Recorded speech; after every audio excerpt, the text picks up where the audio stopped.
source finance using virtual environment. So as you can see, we are trying to request an API in case some random programming joke. So technically, what virtual environment means, it is a Python's virtual environment modules creates an isolated environment with its own code of the Python binary.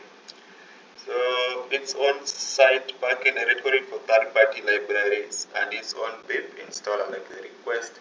So the request is a third-party library. So in layman's, think of it like a shipping container. Instead of throwing all your tools or paints and materials into one giant heap into your backyard, you put them inside a separate isolated environment, isolated container. What happens inside container A never messes with container B. So that is exactly what the virtual environment in Python actually logically is. Okay. So why do we need it? So let's take for example our Django project. So project A can use Django 3 and project B can use Django 5. So it prevents you from breaking Python packages that your operating system relies on. Okay, it tracks your exact environment, making it effortlessly for others to run your code. Okay, so let's look at how to set up an environment variable. So in VS Code, you can open the terminal by clicking Control backtick, or you can just come over here and then terminal, new terminal. So how to set a virtual environment? So you just type Python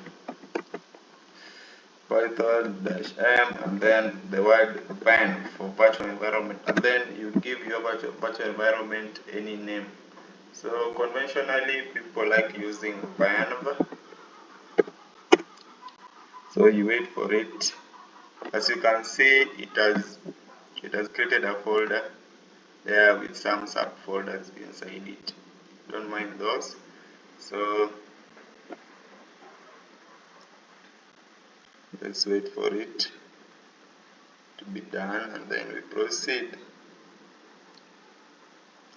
So once it is created,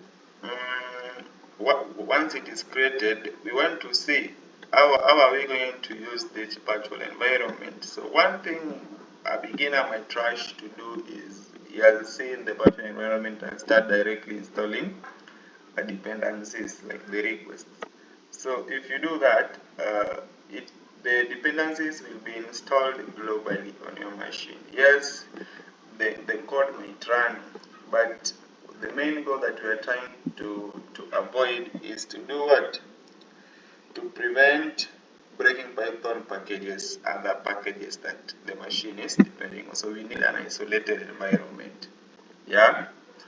So let's see how our virtual environment will be used. So the first thing is to activate. To activate it, you just type this command. So venv and then scripts / activate. And then the parenthesis .venv will have a prefix just before your prompt. And then from here, since we are having that one has been selected, therefore we can just clearly install pip install requests, and you'll see the yellow squiggle or the yellow underline there will be fixed, and then when we run the code you will just be fine. And always when you run for the first time, when you run the venv script activate, you will always get an error message,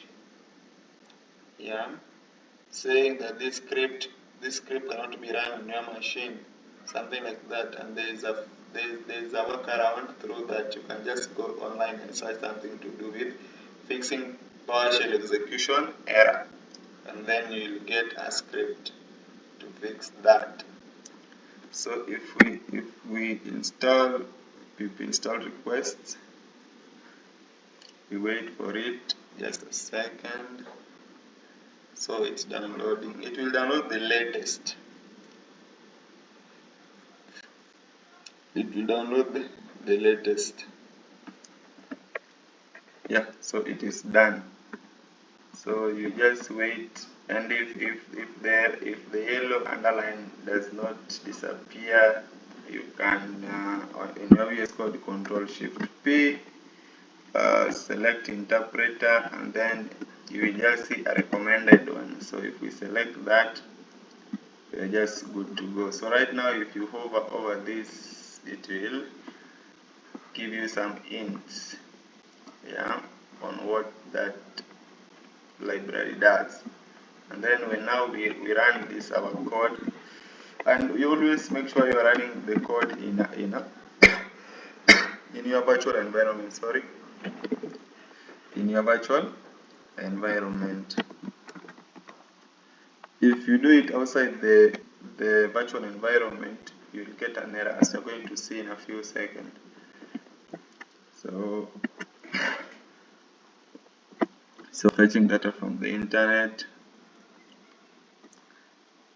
Okay, there is an error that we have received, so don't mind that. So at least you've seen how to create a virtual environment. Let's see how to move out of that. So to move out of the virtual environment, you just write deactivate in your terminal. Deactivate. And then let's see if you try to run the code outside the virtual environment that your dependency has been installed.